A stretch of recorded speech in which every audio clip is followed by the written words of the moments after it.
kongsi untuk sebagai rujukan ya. Okey. Inilah testimoni saya. Hari ini saya tak nak cerita yang lepas-lepas bagaimana saya bermula dengan Chuang Ho tu lagi panjang cerita sebab saya diberi hanya 30 minit saja. Jadi inilah anak saya semasa sihat dia student di UiTM Shah Alam, SEM 2. Baru 2 minggu cuti, balik cuti, dan sambung belajar dalam lebih kurang 2 minggu.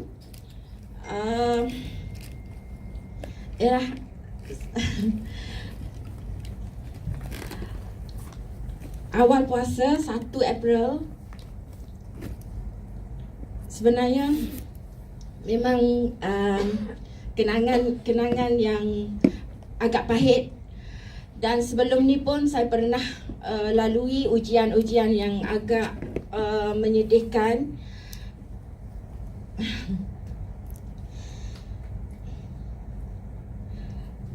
Dua hari sebelum puasa sebenarnya, saya panggil anak saya ni, anak yang ketiga ni, Cik.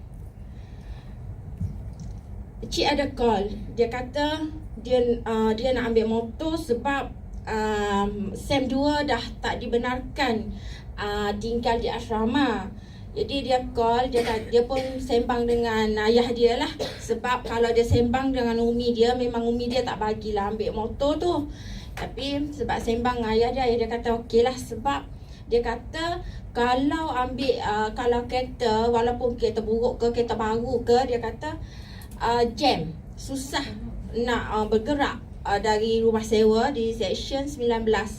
Jadi nak ke seksyen 7 tu dia kata susah. Kalau kalau ambil masa 5 minit, kalau dengan kereta mesti ambil masa yang lebih lama dengan jamnya. Lepas tu di perumahan tu pun padat. Jadi nak parking kereta tu memang tak ada tempat.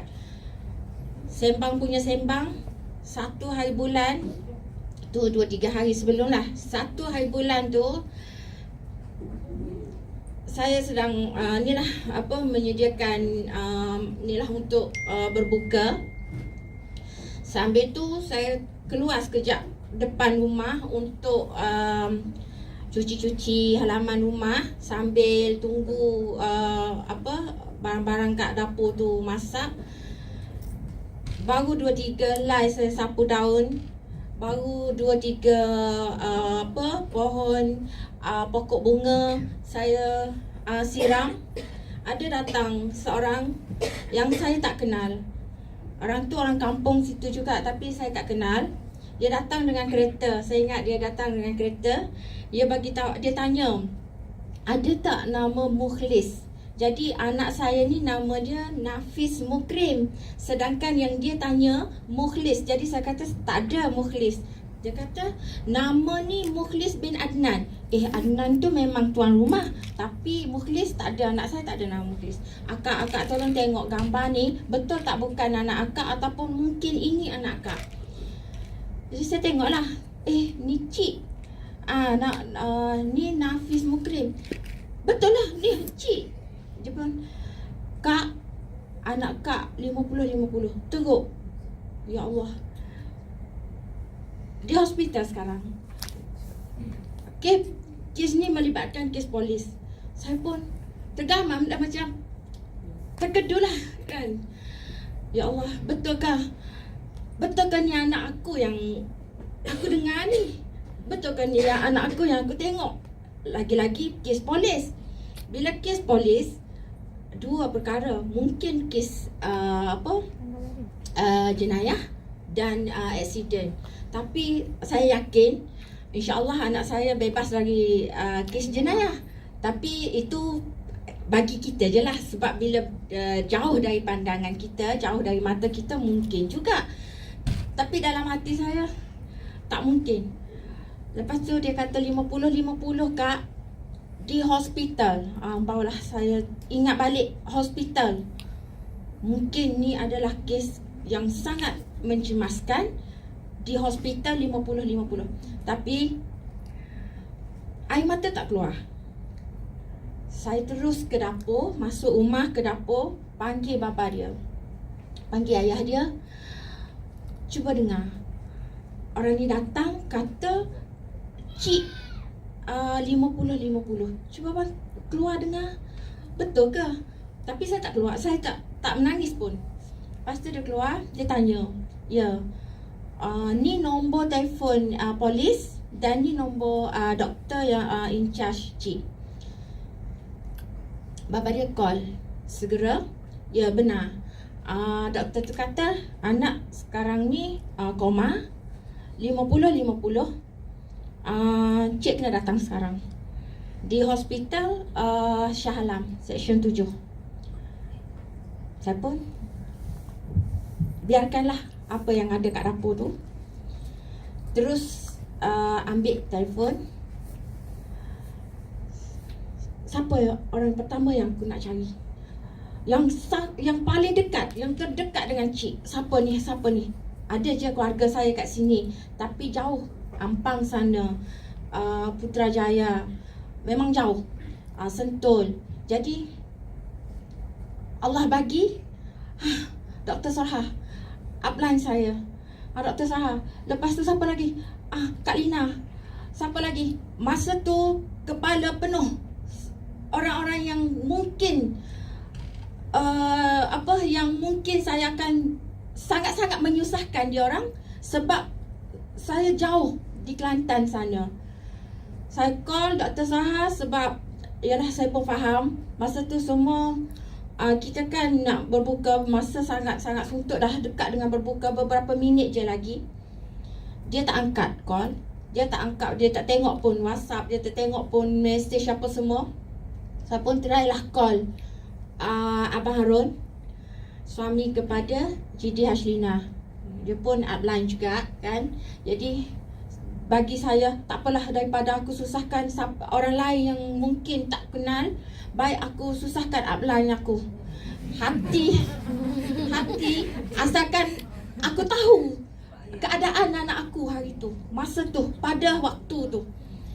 Lepas tu sebelah pegang telefon, sebelah lagi simpan pakaian, ambil capai-capai je mana yang ni. Kemudian saya panggil si bongsu ni manja sikit, semua Umi yang buat. Tapi hari tu dia mungkin dia terkejut dengan dia tengok kita ni kalut apa semua, dia simpan sendiri pakaian dia. Lepas tu mak saya datang, Ma kena pergi ke tak ni? Marilah Ma, sebab memang doktor kata cik 50-50 Ma, memang koma.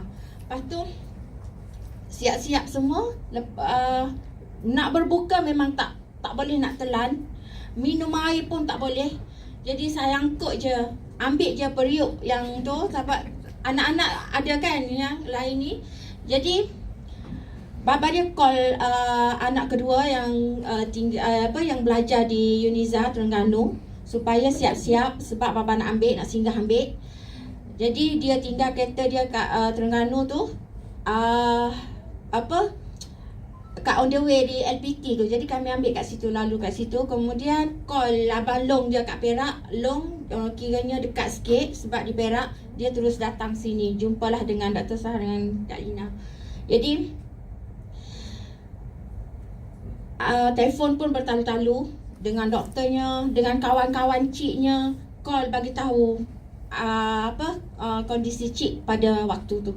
Jadi bapa dia pun kata saya tak nak dengar apa-apa doktor, sebab kalau saya dengar yang pelik-pelik, saya tak boleh nak drive. Kepala saya akan fikir kat dia. Saya tak nak tengok, saya tak nak tahu macam mana. Yang penting saya nak sampai dulu. Jadi saya pun bila dah sampai tu, saya tengok, saya masuk, saya tengok, Allahu Akbar, anak aku memang tak kenal dengan keadaan mukanya. Inilah hari pertama. Ni bilik kecemasan. Tak sanggup nak tengok kan. Saya tengok tak kenal pun dia. Tengok muka dia. Di kepala dia memang ada, sebab dia terhantuk Rupanya dia beli motor dah. Dia dah beli motor. On the way balik ambil motor tu, dia jatuh lopak air. Dia tak perasan yang lopak tu adalah lubang yang sangat besar dan dalam. Jadi kat situ syukur juga, alhamdulillah juga, walaupun dia dalam keadaan macam ni, masa dia jatuh tak ada pun kenderaan lain yang lalu kan, sebab dia jatuh. Kemudian ni hari pertama. Hari kedua, ketiga lah. Hari pertama, esok tu baru masuk ICU. Jadi di ICU doktor kata ambil mungkin dia akan koma sehingga 4 ataupun seminggu. Ambil masa koma dia. Jadi di ICU saya masuk, saya tengok dia. Tengok je lah, tak boleh bagi apa-apa. Tapi saya sembang dengan dia. Cik kena kuat. Umi kuat untuk Cik. Tapi masa tu air mata keluar dah. Umi kuat untuk Cik. Cik kena ingat, sebenarnya sejak kami kenal Shuang Hor, 7 tahun dalam Shuang Hor, walaupun 1 biji paracetamol, saya tak ajar anak-anak makan. Walaupun satu titis paracetamol yang air tu, sirap tu, saya tak bagi pun anak-anak saya masuk. Jadi hari ni Cik dikira dimaafkan lah, sebab dari tempat tu dan agak mencemaskan. Lagipun Cik jauh dari Umi. Cik kena kuat. Kalau Umi kuat, Cik kena kuat. Nanti Cik baik sikit, kita masuk Lindsay. Cik lawan Cik. Cik kena ingat. Dia gerak tangan. Masa tu doktor kata, anak awak kuat sebab dia lawan ubat. Tuan-tuan dan puan-puan sekalian, doktor kata 4 hari atau seminggu anak saya koma. Tapi Allah Maha mengasihi, Maha mendengar doa saya. Hanya 2 malam anak saya tak sedar. Dan malam kedua, bila dia sedar, dia cabut sendiri intubate. Dia buka sendiri intubate tu. Kemudian hari ketiga dari ICU. Inilah dia. Tengoklah, kesan luka tu ada lagi, tapi dia dah sedar. Masa ni dia celik, dia tengok saya, dia panggil Umi. Dia tahu. Sebenarnya saya pun tak tahu dia sedar dia tu macam mana, tapi dia kenal saya. Dia panggil Umi. Bila baba dia datang, adik dia, abang-abang dia, semua dia kenal. Tok Ma dia datang pun kenal. Sebab kami yang ni je lah ada, sebab kita jauh.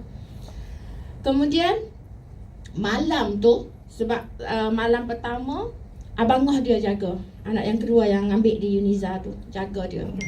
Ngoh WhatsApp, Umi terkejut, Cik bangun. Ni malam, hari keluar dari ICU, malamnya dia bangun. Dia bangun, dia nak tengok siapa yang ada sekeliling dia. Dia tengok. Dan sebenarnya masa tu dia tak boleh, suara dia tu macam taklah jelas sangat. Walaupun dia panggil-panggil siapa pun, tapi tak jelas sangat. Masa ni memang ni lah. Dan masa dia sedar tu, saya tengok dia sedar, saya terus masukkan Shuang Hor. Bayangkan, sebab saya nak anak saya cepat sihat. Apa yang doktor kata, saya tak nak dengar. Sebab kita ada Allah. Bukan doktor yang monitor. Bukan doktor yang tetapkan. Apa yang dia kata tu, saya ingat, saya yakin itu takkan jadi pada anak saya. Saya terus bancuh Lindsay. Saya ambil YKK yang saya bawa.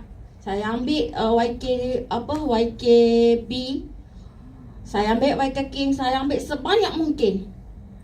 Saya masukkan dalam rice tube tu, masukkan pada dia. Sebab dia disahkan ada keretakan dalam kepala dan juga ada darah beku. Jadi saya tak nak dengar yang tu. Bagi saya semua tu boleh settle insya-Allah.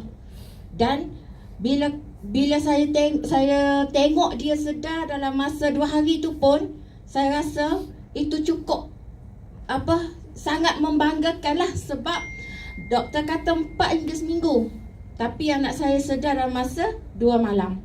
Jadi saya masukkan je, dikira dalam masa 4 jam saya habiskan 3,000 produk dengan YKK terus. YK2, YKB saya campur semua. Saya shake, so bagi. Saya shake dia, bagi soyanya semua. Jadi dalam masa 4 jam, dia healing dia ialah dia batuk. Rupanya batuk tu nak keluarkan darah beku. Bila dia batuk, saya ingatkan dia nak muntah. Saya tadah je tangan saya, rupanya darah beku yang keluar bersama lendir kuning. Alhamdulillah. Tapi kalau orang yang tak kenal Shuanghur, itu mungkin menakutkan. Sebab darah beku hitam, kan? Mesti menakutkan. Mesti kata sebab produk ni apa-apa, entah itu ini, macam-macam lah. Jadi macam saya tak kata apa-apa. Saya bagi lagi. Saya ingat sebab sebelum ni pun saya pernah handle kes accident. Kalau saya bagi tahu downline saya untuk hadap accident ni macam ni, takkanlah bila terkena dengan anak kita sendiri kita tak buat. Kita buat je. Okey. Ni lah. Tengok dia masa seminggu. Ni mata dia tu memang bengkak. Sampaikan Kak Ina kata, sebenarnya Kak Ina dengan Dr. Sarha ni hampir hari-hari lah pergi tengok. Dia kata kena tuam juga ni, tuam dengan teh, tuam dengan macam-macam lah peralatan dia bawa. Sebab di mata tu sebenarnya dia ada macam pecah darah di mata dan tak boleh nak buka. Dengan bengkak dia biru, memang teruk lah. Dan ada jahitan, 5 jahitan di kening. Lepas tu saya ingatkan dia tak boleh nak buka mata tu. Tapi bila kita cuci, kita buat macam Kak Ina bagi tahu apa tu, dengan Dr. Sahanya ajar semua, saya buat. Dan di muka tu saya hanya sapu green tea sahaja. Dan masa 9 hari memang tak ada kesan. Memang luka tu sembuh lah. Ni hari ke-6 Hari ke-6 lebih kurang dengan yang ni lah. Dalam hari ke hari saya ambil. Ni dia minta nak lepaskan ikatan. Sebab dia dah rasa tak boleh nak ni, dia nak bebas. Dia panggil Umi bebaskan nak ni lepas nak turun. Jadi kalau kita lepaskan mesti dia nak turun. Dan sebab dia tinggi, pagar yang di kaki ni rupanya dia sangat-sangatlah tak selesa. Dia nak sangat kita buka ni pagar, tapi dia tunjuk je. Saya tak faham. Masa tu Dr. Sarha datang, Dr. Sarha tanya, nak buka ke? Dia kata nak buka. Sebab dia tak selesa, dia tinggi, dia panjang. Mana boleh nak dah lah dengan kaki terikatnya, tangan lagi ikat. Kalau tak ikat memang dia buka lah. Buka wayar-wayar ni, wayar ubat semua. Dan pada masa ni lah, masa Dr. Sarha datang tu, dia kata, lah ni sebenarnya Cik ni dah makin baik. Dan memang baik. Memang tengok progres dia tu memang dari sehari ke sehari tu memang banyak yang positif. Saya rasa ada yang keluar-keluar dari mulut dia ni, sebenarnya ubat ni yang banyak sangat ni kena tegas lah, dia kata. Jadi masa lepas Dr. Sarha balik, dan sebelum tu sebenarnya ada dia termuntah linzi. Sebab dia kan dia nak lepas abang long dia suap linzi, banyak sangat abang long dia bagi. Dia gerak banyak, tak sempat nak hadam. Jadi keluar melalui rice tube tu. Doktor ingatkan darah. Lepas tu doktor Sahar datang. Sebelum doktor datang, sebenarnya doktor Sahar datang, dia kata tengok baik-baiklah ni. Ni sebenarnya Lindsay bukan darah pun. Betul. Bila saya tengok, betul. Lepas doktor Sahar balik, petang tu saya jaga. Kebetulan doktor datang. Doktor datang untuk melawat. Doktor kata anak puan ada keluar sedikit darah. Jadi kami tak bagi suap susu, tak bagi ni lah. Saya pun tak nak suap susu tu. Selama yang saya jaga pun saya tak bagi pun susu tu, doktor. Dan pasti ke yang keluar ni adalah darah. Yakinlah sebab tadi kan upline kita dah bagi tahu itu adalah Lindsay. Jadi saya pun ginilah doktor, saya nak berterus terang bahawa ni adalah makanan anak saya. Kalau doktor bagi ubat sebanyak ni kat dia, sedangkan anak saya perlukan baik pulih dengan segera, dengan cepat. Jadi dia perlukan nutrisi yang baik. Dia takkan cepat sihat dengan ni. Dia kata, ya yang ni sebab nak bagi untuk anti sawan. Saya pun bagi tahulah dia, yang anti sawan ni kalau dia pernah sawan, tapi anak saya tak pernah pun sawan.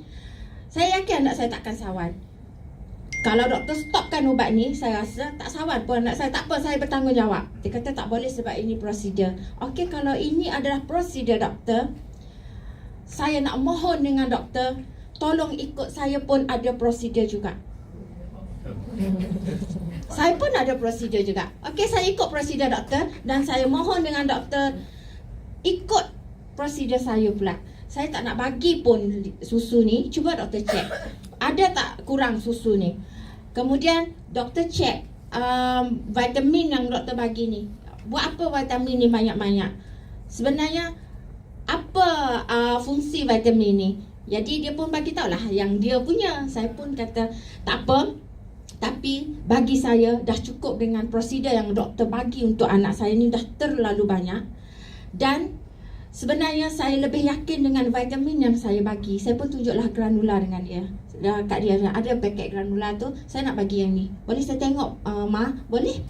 Dia tengok fungsinya apa. Yang ni lebih baik daripada susu yang doktor bagi. Susu yang doktor bagi ni saya boleh baca semua ni, semua sintetik, semua GMO. Mama kerja apa?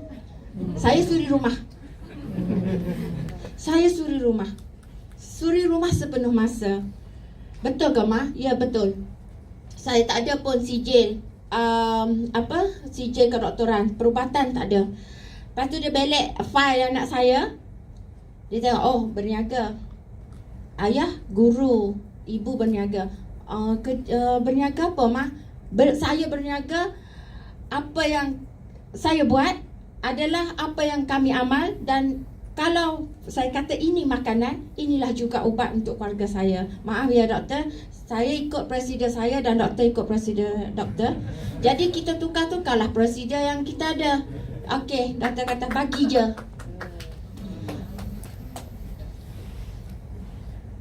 Tengok, dari satu hari, dari sehari ke sehari memang dia nak bangun, memang makin aktif dan aktif. Dari bersuaranya yang kasar, yang tak jelas, memang dari satu hari ke sehari memang jelas.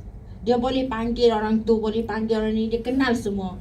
Tapi pada masa yang sama sebenarnya dia masih tak sedar, bukan betul-betul sedar lagi. Okey, ni sebenarnya 3 hari sebelum dia balik, dibenarkan balik ke rumah. Dan masanya lah dia memang dia meronta. Dia kata dia lepaskan dia sebab dia nak balik. Sebenarnya masa ni jugalah dia kata berapa kali dah Umi kata nak balik. Dan Abang Ngoh pun kata nak balik. Tak balik-balik juga, tipu. Masa ni dia marah sangat, tipu dia kata. Jadi saya pun bagi tahulah dia, kita kan kat hospital. Jadi cik kena sabar. Ikat ni sebenarnya doktor takut jatuh, Umi pun takut jatuh. Cik aktif. Pernah dia tengok ada ruang kat belakang katil ni, ruang ni. Pernah dia ulurkan, kita ikat tapi dia ulur punggung tu. Dia undur-undur, dia bagi dia, mungkin dia kata ada lubang sini, aku boleh turun. Mungkin macam tu. Sebab dia sedar tak sedar, tapi dia bercakap boleh. Umi nak turun, Umi nak balik, bila nak balik, tipu. Bukan tipu, tapi kita kena ikut prosedur. Kalau balik, cik nak balik dengan apa? Umi bawa ni kereta. Boleh je kalau cik nak balik, kita balik sama. Tak nak, kita nak balik ni jauh, Kelantan. Cik nak ambulans sebab cik nak duduk dengan selesa. Cik, bagi saya masa tu saya sangat, bila kita dengar macam tu, bagi kita dia sedar sebab dia tahu nak balik Kelantan jauh dan dia nak duduk dengan selesa nak balik jauh. Cik, ya Allah cik ingat dengan janji Umi dan janji Ngoh, dan cik sedar, cik tahu kita nak balik Kelantan jauh, nak guna apa, nak duduk dengan selesa. Dia tengok, dia tepuk pipi saya. Nak balik dengan ambulans. Okey cik, kita cari. Saya pun carilah ambulans. Masa tu tak terfikir pun nak minta dengan UiTM. Sebab pihak UiTM ada call, dia kata kalau nak minta apa-apa bantuan boleh je. Jadi masa tu saya rasa tak ada ni, kecuali selepas tu terfikir, okey, aku nak tanyalah ambulans ni. Sebab saya tanya-tanya dari Kelantan pun susah. Tak ada yang nak datang ambil. Lepas tu ada yang kata nak boleh ambil pun ikut jadual dia, adalah syarat-syarat dia apa semua susah. Jadi kita cubalah UiTM. Allah mudahkan, dia kata bagi tahu je bila dulu. Nah, dia akan ready. Boleh je UiTM hantar. Ni balik. Sebab saya datang sini dengan kereta tinggi, jadi saya minta Dr. Sahalah dengan suami dia datang ambil. Jadi masa ni, masa sebelum balik ni, doktor dia pesan dengan saya, dia kata kena ada wheelchair kat rumah. Sebab anak balik takkan boleh bergerak dan dia akan meronta. Dia akan tak bercakap. Malam dia akan meracau. Sawan. Saya pun cubalah bagi ni wheelchair hospital. Cik, kita nak balik. Cik kan nak balik. Okey, duduk wheelchair ni, tapi baba ikat sebab takut cik jatuh tersembam. Boleh? Dia pun duduk je lah. Elok-elok je dia duduk. Geram-geram saya nak panggil doktor. Tengok anak saya boleh pun duduk dengan diam. Tak ada pun nak meracau, tak ada pun nak marah-marah. Dia marah sebab kita ikat. Dia tak selesa. Kalau kita pun, kan? Baliklah homestay dulu. Tak letaklah atas katil, hinalah sikit. Sebab kalau letak atas katil, dia memang nak bangun, nak berjalan. Masa tu memang dia tak boleh berjalan lagi. Dan pada hari ni sebenarnya Didi Kak Liza kita, dia pergi merawat dengan Kak Ita. Dan masa tu lah Kak Ita kata Kak Liza dengan Kak Ita kata sabarlah, InsyaAllah anak boleh. Masa tu dia tidur je. Tapi rezeki, mungkin dia dengar Kak Liza dengan Kak Ita bagi semangat.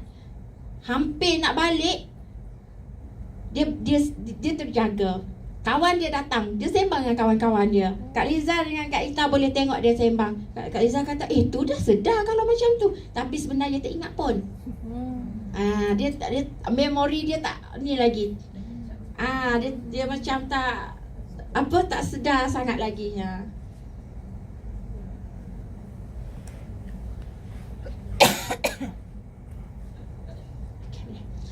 Ni hari kelima di rumah lah ya.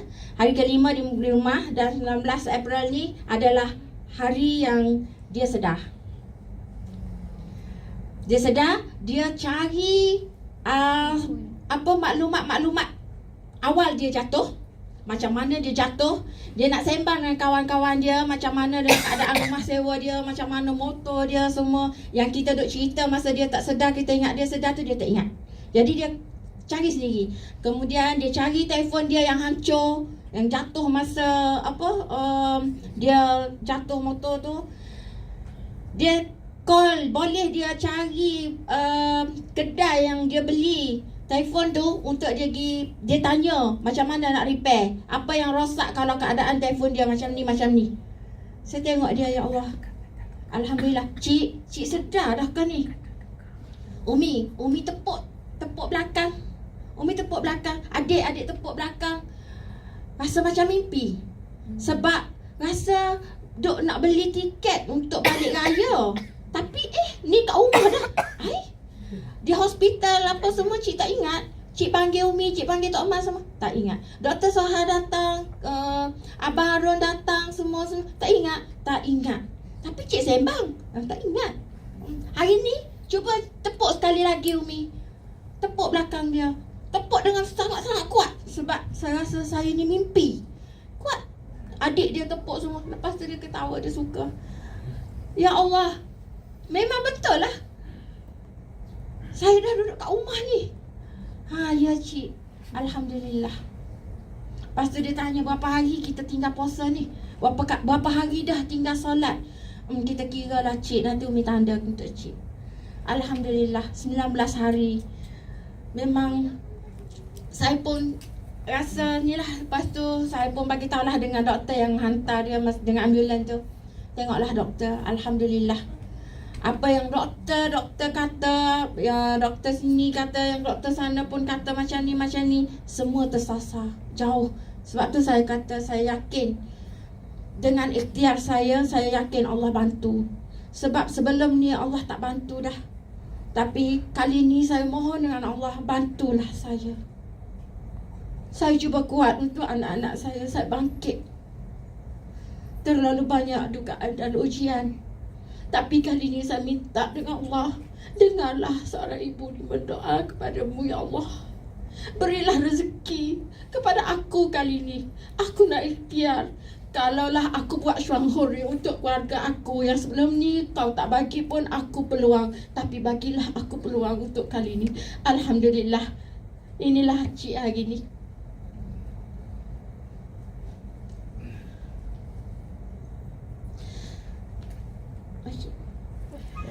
Ni dos yang saya bagi untuk cik ya. Bolehlah tengok.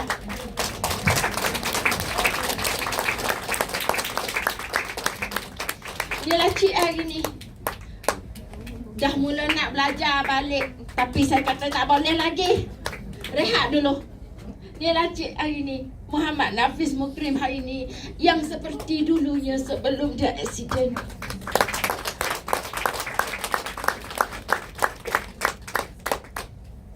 Inilah dos dia. Sehingga hari ni saya bagi dos ni. Dan sebelum ni memang dia dah makan dos linzi yang tinggi. Dia ambil YKS bersama kopi. Dan sesekali tu adalah ada lektor. Tapi dia bagi dia lektor ni susah sikit nak telan. Tapi YKS memang mudah untuk ditelan. Kopi memang macam air masak dia. Sebab tu saya kata, masa saya cakap dengan dia, masa dia koma tu, saya kata, cik kena kuat. Sebab cik dah amal benda yang betul. Kali ni, cik kuat untuk Umi dan Umi kuat untuk cik. Kita kena sama-sama kuat cik. Kalau Umi kuat, cik tak kuat, memang tak kuat. Tapi dia bergerak. Maknanya, di situlah saya yakin Allah bantu saya. Alhamdulillah. Ni, memang benda ni, saya bagi sehingga sekarang. Dos ni lah saya bagi kepada dia sekarang. Saya janji sehingga 3 bulan saya nak on dos yang tinggi. YKC saya bagi dia, ambil sendiri. Sekarang ni pun kalau saya tak bancuh, dia bancuh sendiri. Dia shake sendiri. Dia buat kopi pun buat sendiri. Kalau buat kopi, pastikan bersama YKB. Yang YKK yang ni saya bagi sekali je sebab dia dah makin pulih. Jadi sepaket YKK tu setiap hari mesti masuk. Saya ingatkan otak dia belum ada memori rasa. Bila saya tanya dia, pahit tak cik? Umi rasalah, nak tahu pahit ke tak. Sebab banyak sangat linzi ni. Tapi dia kata okey je. Dia minum. Alhamdulillah lah, sebab dia pun semangat nak sembuh dengan baik. Nak nak seperti sedia kala tu dengan cepat sambil kita berdoa dengan Allah, kan. Jadi Allah bagi rezeki walaupun dah sihat, tak apa, kita on lagi. Dan buat apa Umi ada pendapatan dari Syuangho jika Umi tak boleh bagi untuk cik? Tak apa, Umi habiskan apa yang Syuangho bagi, Umi bagi untuk cik. Saya pun kurangkanlah dos harian yang saya amal untuk dia. Jadi Tak apalah, kalau banyak mana habis pun ambil racik dulu. Umi setakat ni alhamdulillah sihat. Walaupun sebelum ni saya pun ada masalah kronik. Yang tu semula. Kalau tak habis hari ni.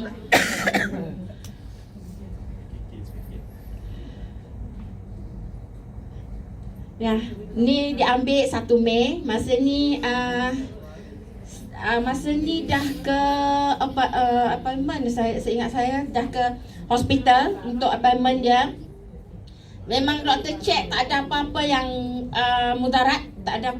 Memang doktor pun macam bila dia tengok sejarah dari Shah Alam sampai di USM, memang jauh lah.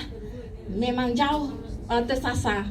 Dan syukur alhamdulillah, dan terima kasihlah kepada Uplines yang sangat-sangat memberi saya semangat, dan sangat-sangat kami menyusahkan mereka dari awal hingga saya hari ini.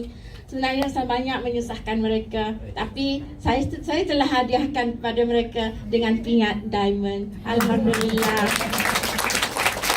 Terima kasih. Terima kasih Puan Melani. Okey.